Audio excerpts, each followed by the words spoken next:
Haj Mohammed al-Kashali is one of the guardians of Iraqi culture. For 50 years, he's hosted poets, writers, and even politicians in the Al-Shabander Cafe.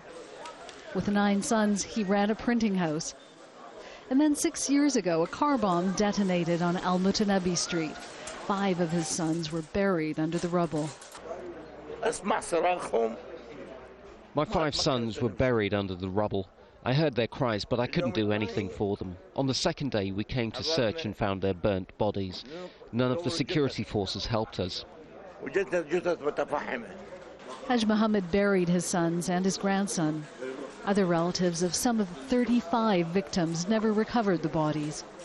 A lot of Iraqis here say they would rather have lived with oppression than danger. Before the war, this cafe was the heart and soul of Baghdad's literary scene. The street was one of the most important cultural centers in the Arab world. When the book market was bombed, it wasn't just people who were killed. It was the idea of a diverse and tolerant Iraq.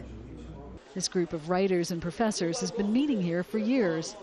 Over glasses of tea and dried lemon, they read the newspapers and see old friends. But even the name of the nearby main street, named after an 8th century ruler blamed for poisoning a Shia imam, has become a sectarian issue. Al-Rashid Street is a psychological complex for those who are ruling Baghdad. I wrote asking Baghdad mayor if the name of the street is unsettling him. He could change it and get on with reconstruction. These young men grew up in wartime. Haider lost his father in another bombing in Baghdad. We dream of our rights, rights such as walking in safety in clean streets. These are the rights we dream of. The patrons here remember when conversations were about books and not the latest suicide bombing. In the 70s and 80s, we used to sit in the coffee shop like this.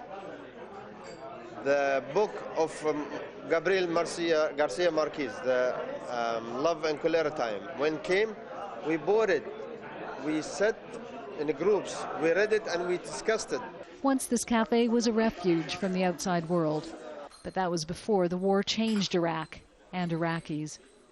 Jane Arraf, Al Jazeera, Baghdad.